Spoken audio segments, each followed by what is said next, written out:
good morning guys. Kasabong Luzon Visayas, lalo sa inyong aking mga followers, aking mga viewers, aking subscribers dito sa aking channel YouTube Kalyaw Kasabong TV. Sa umaga na ito ngayon magbigay ng tips sa inyong mga baguhan pa lang tungkol sa kaalaman ko sa ating mga manok gialagaan na naglugon dahil taglugon ngayon na tag-ulan. Ito siya, bago ko ipagpatuloy kasabong, ipakilala ko sa inyo. Ito na siya yung winner ko nga Gray Talisay ang kulay. Yan. Lugon na lugon. Yan, kita nyo naman yan.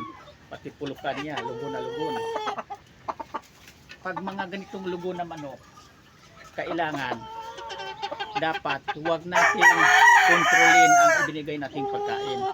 Dapat yung hindi magsobra, hindi magkulang ang ating ibibigay pagkain sa umagang sapon, parang manatiling maganda ang katawan kahit lugon sila. Yan yung sa akin, ang ganda ng katawan. Kasi hindi ko ni-control ang pagkain kahit lugon. Mas maganda nga kung lugon ang manok, kung dagdagan pa natin ang sukat sa ibinigay nating pagkain, parang lagi siyang busog, parang maganda ang kanyang pangatawan. Kapag makumpleto na kasi ang balahibo sa isa ka manok, madali na lang natin na i-reduce ang kanyang pangatawan kapag sumubra ang kanyang bigat at saka tumataba.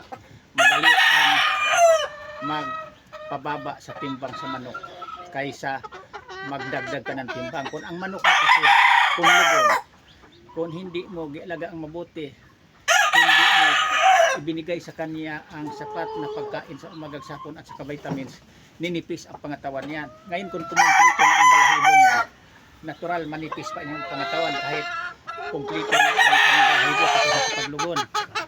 Alagain mo naman yan, parang gumaganda ang pangatawan. Pero kung ang manok nating lugon tulad nitong sa akin, na hindi ko di-control ang kanyang pagkain, pag kumumpleto itong balahibo, punti na lang na pag-alaga ko sa kanya, pwede na i-kondisyon, ihanda agad.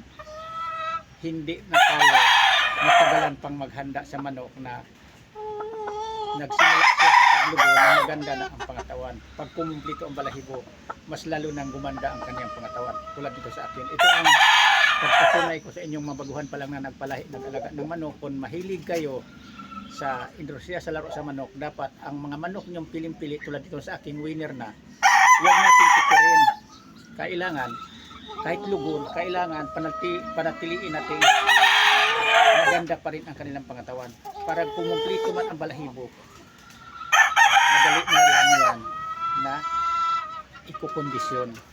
Parang magagamit naman natin uli kung gustuhin natin mag-entry tayo sa laro sa manok tulad nitong sa akin. Kaya ang mga manok natin nag-ialagaan ngayon, siyempre karamihan talaga na naglugo na. Sa ganitong mga buwan, tag-ulan, ang manok din, panahon din sa tag-lugon, magbihis, magpalit ng balahibo tulad nitong sa akin. Ang gagawin din ninyo tulad ng ginagawa ko, tulad ng puti, kinatali ko lang, hinayaan ko lang na nababasa sa ulan, parang mabilis tumubo, humaba ang kanilang mga balahibo. Nakadagdag din ang ulan sa maganda ang pagtubo sa mga balahibo sa ating alagang mga manok. Ililigpit ko lang yan kapag may sakuna, may bagyo, malakas ang hangin. Pero natural lang na ulan, kayang-kaya yan. Hindi ko na yan nililigpit, hinayaan ko lang yan. Kasi ang manok kasi, kapag walang malakas na hangin, kayang-kaya lang yan ang ulan. Basta hindi malakas na may kasamang hangin, bagyo. Yan lang ang iniingatan natin. Pag may sakuna, may bagyo, kailangan ang mga manok natin na nagpakatali, ililigpit din natin. Kasi kawawa naman yun sila. At saka, sayang kapag mayroon pang masisira sa kanila dahil sa ating kabayaan na alam na natin na may bagyo, malakas ang buhos sa ulan, bakit hindi pa natin kaagad-agad iligpit ang ating mga alagang mga manok. Sa akin ililigpit ko yan totoo. Pero kung walang bagyo, natural lang na ulan, hinayaan ko lang silang nababasa ang ulan kasi nababasa sila sa ulan, parang maganda ang tubo sa balahibo tulad nito. Yan, sabay-sabay. Yan, masakit ito. At saka huwag nating laging hinawak-hawakan kapag ganitong lugon. kasi masakit ang katawan. Kung minsan nagagalit sa atin, kaya doon din natututo ang ating mga alagang manok. Imbis mabait, hindi manuka sa atin, matutong manuka sa atin dahil masaktan ito kapag ginawakan natin tulad yan. Yan, masakit yan. Yan, sabay-sabay ang pagtungo sa kanyang pulukan sa balahibo.